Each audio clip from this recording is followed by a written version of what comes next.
Estamos de volta aqui no Paideia, já com a presença no nosso estúdio do professor Elson Longo da Silva. O professor Elson Longo é professor emérito da UFSCar e é uma referência não apenas na sua área de pesquisa, nacional e internacionalmente, mas também se destaca no cenário científico brasileiro como um todo. O professor Elson é diretor do Centro de Desenvolvimento de Materiais Funcionais, o CDMF, que é um dos 17 CEPIDs da FAPESP, os Centros de Pesquisa, Inovação e Difusão.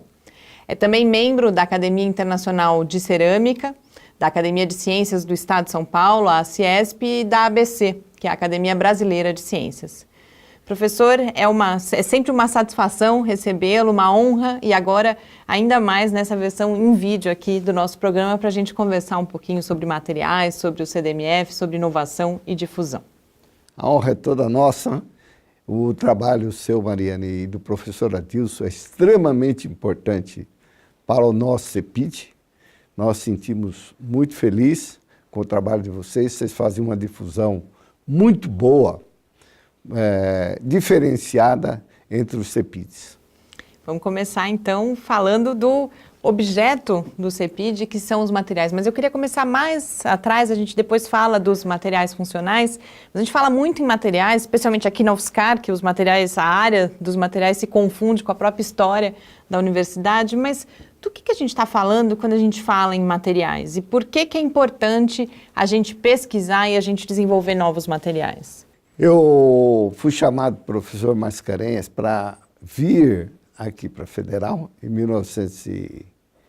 final de 70, e justamente a UFSCar estava montando o curso de Engenharia de Materiais. Quando eu conheci o professor Timor, que foi orientador do professor Varela, e ele mostrou que uma deficiência que existia no nosso país era não ter um departamento de materiais, porque qualquer pessoa que olha do lado e olha para qualquer lado, existe materiais.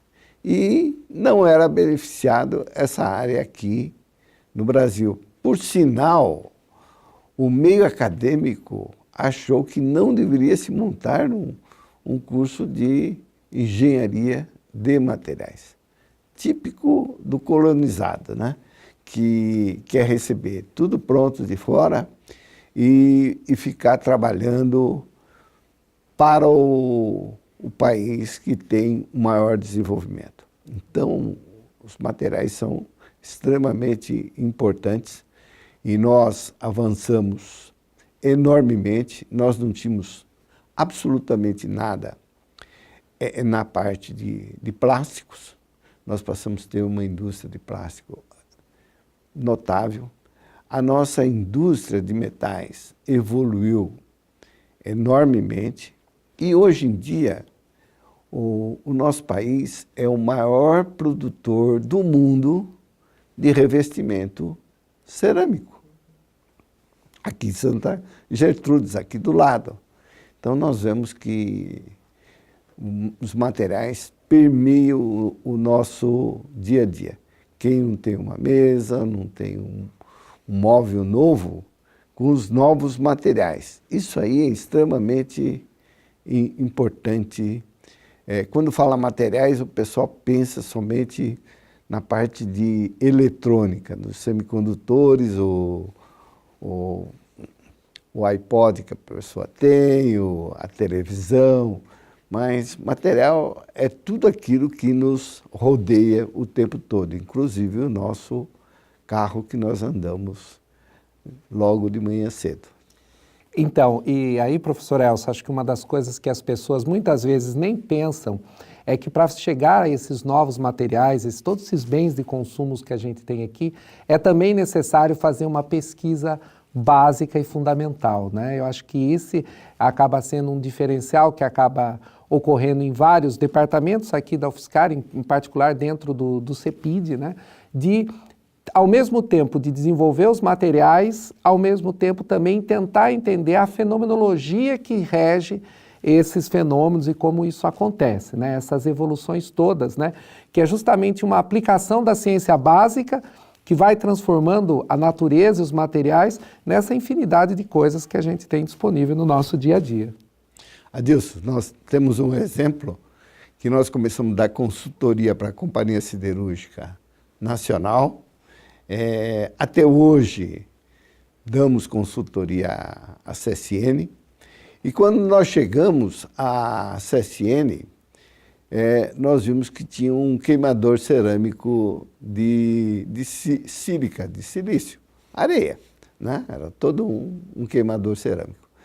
E com a pesquisa básica, se faz hoje um queimador cerâmico para o resto da vida, a partir de se conhecer muito bem o material e como que ele se comportava. E na CSN, o professor Varela falava sempre, nós demos um tiro no pé. Por quê? Porque nós mudamos praticamente todos os refratários. A indústria de refratário do mundo teve que sofrer uma adaptação enorme e fechou mais ou menos 60% da indústria de refratário, em função da pesquisa básica. O professor Adilson ressaltou, é fundamental se conhecer muito bem o material. E conhecer o material profundamente tem que se fazer uma pesquisa extremamente profunda. No CDMF, além do trabalho com materiais, tem essa especificidade, materiais funcionais. O que são, então, agora, especificamente, materiais funcionais? Qual é a pesquisa específica do CDMF? Então, o professor Adilson sabe muito bem, quem faz ciência, existe cada 4 anos, 5 anos, 6 anos, mais ou menos, as pessoas, os cientistas, inventam um novo nome, um nome diferente, como há 6 anos, 7 anos atrás, só se falava em nanotecnologia, o material nano. O nano ia salvar o mundo. E depois viram que o nano já existia desde a época dos gregos, né? Então, o nano já era, não era tão novidade.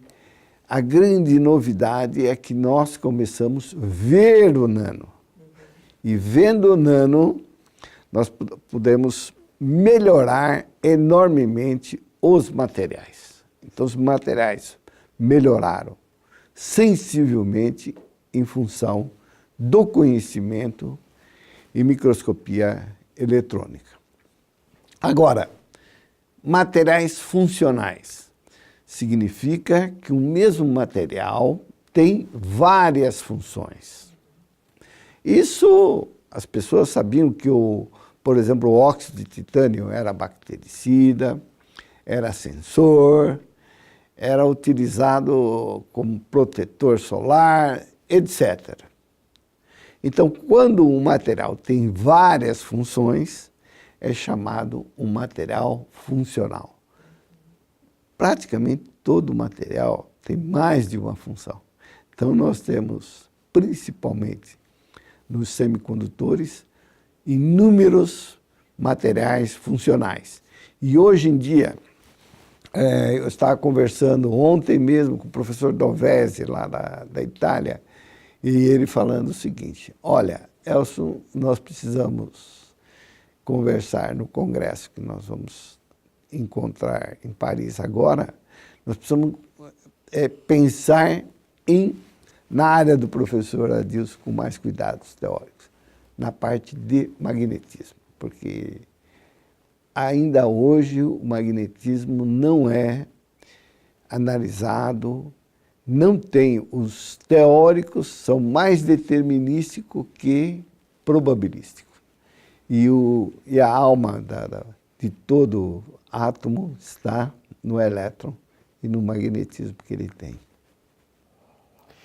Sem dúvida, o caso particular dos materiais funcionais que têm propriedades magnéticas, né, tem feito um grande avanço, um grande desenvolvimento, né? Hoje, todas as informações que a gente grava no mundo hoje são a partir de informações gravadas em materiais magnéticos. E os grandes avanços que houveram foi justamente a hora que se descobria que foi descoberto que as propriedades magnéticas também podiam gerar propriedades elétricas e vice-versa, e isso gerando essas possibilidades inúmeras de aplicações, né? Eu acho que tem um ponto bem interessante, né, que como o próprio professor Elson já citou, com o advento da microscopia eletrônica, da gente começar a enxergar essas estruturas, a gente não somente viu os átomos, mas começou a fazer coisas com átomos, né? Todo mundo sabe que todos os materiais são feitos de átomos, mas agora começar a fazer coisas com átomos, que foi o grande avanço, né? Porque é incrível como é possível controlar as propriedades sabendo onde vai cada átomo, cada posição. E aí o professor Elson, né, podia falar um pouquinho para nós desse trabalho teórico que justamente faz, de desenvolver os materiais a partir desse ponto de vista de olhar essas propriedades fundamentais, primeiro na simulação, para depois, muitas vezes, a gente ir atrás do material que existe. Quando eu estava na França, eu ouvi um professor, Dodel, que era o chefe. Ele foi discípulo do de Broglie. Ele disse assim, olha, daqui 40 anos, a mecânica quântica que vai pautar a ciência. Quando ele quis dizer isso, o que significa? Que nós podemos fazer cálculos, prever antes da obtenção do material em laboratório. Hoje em dia nós temos programas, só vou citar um exemplo, morfologia, a forma que o material pode, a gente pode obter esse material e a gente pode olhá-lo no microscópio, como o professor disse, levantou. No microscópio a gente pode ver as diferentes morfologias. Mas não via com cuidado.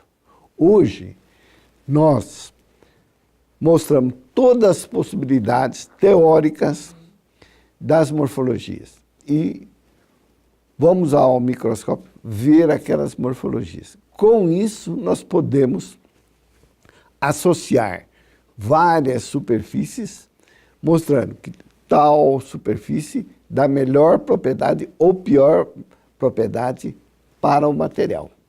Então, isso aí a gente prevê antes o que a gente quer como pesquisa.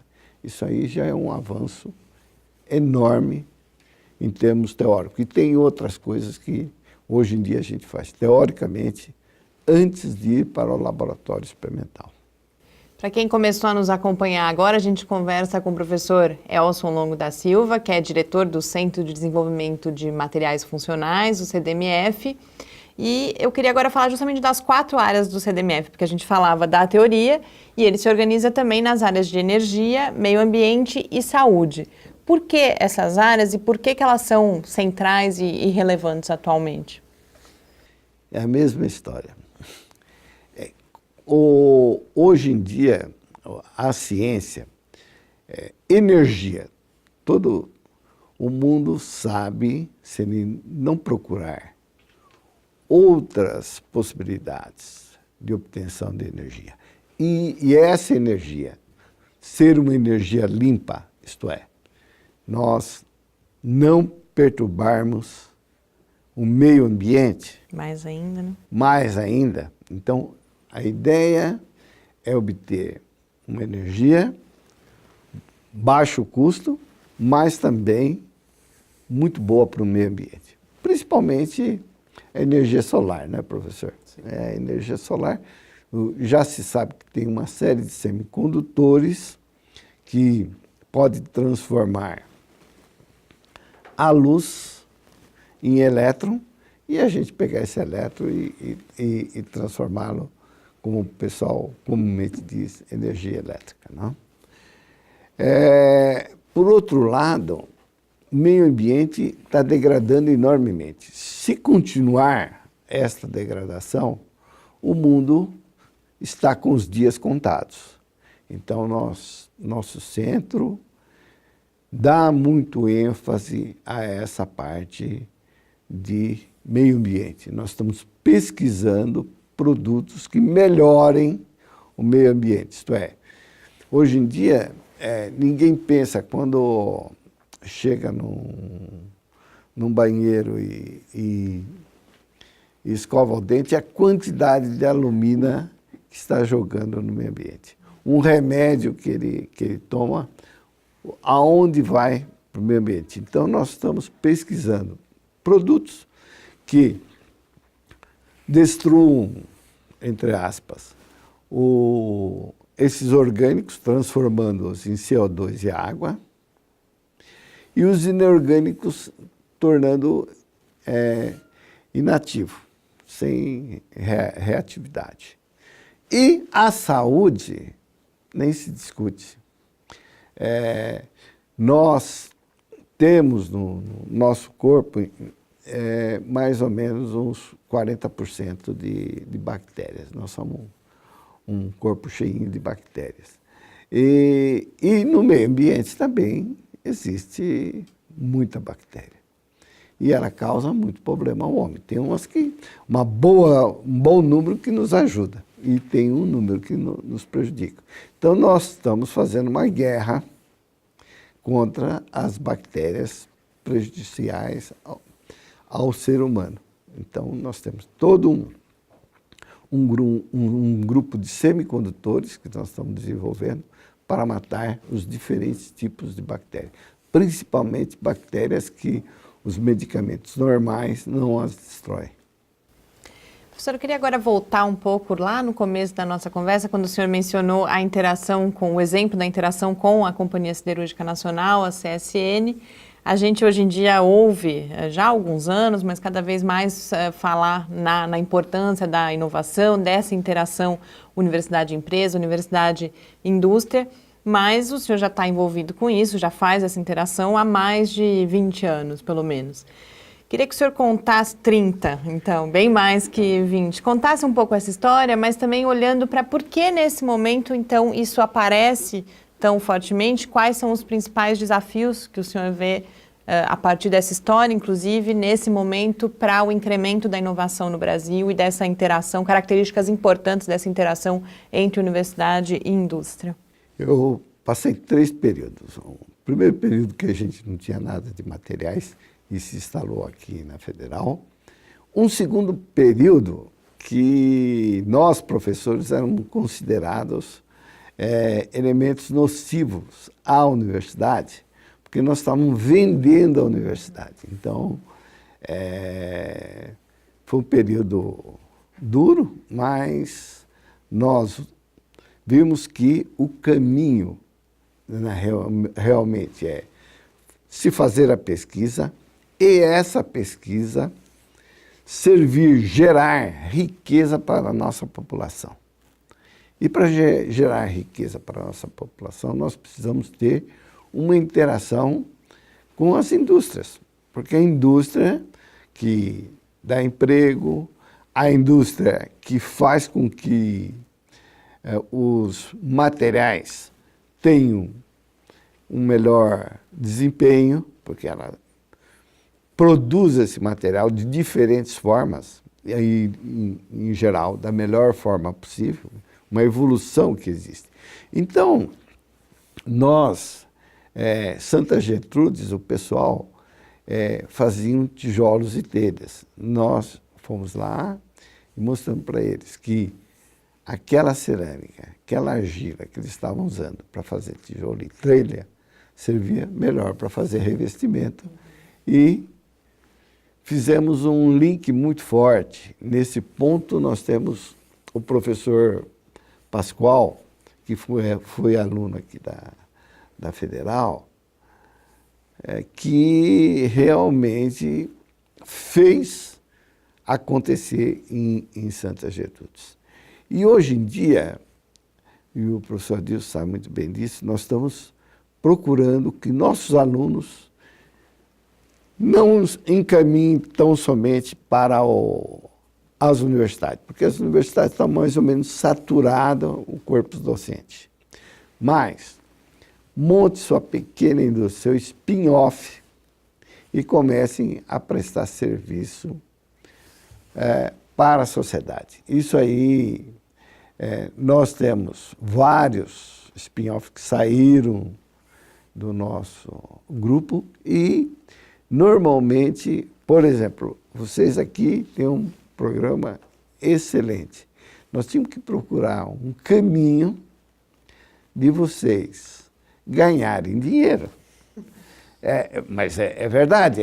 Isso eu falei com um aluno meu, Tiago Jabor, e falei, olha, a Aptor está fazendo esse trabalho com a gente, nós temos que transformar esse trabalho que você está fazendo, Jabor, em dinheiro. E hoje em dia ele tem uma firma que é totalmente sustentável. Eles não ganham salários homéricos, mas todo mundo ganha um salário bom. Então, e que surgiu da universidade. Então, é um ponto que nós estamos batendo com força. Aquilo que a gente desenvolve, nós estamos querendo transformar em pequena indústria. Isso aí também nós estamos fazendo com 2 países. A Argentina, nós temos uma interação muito forte com os argentinos.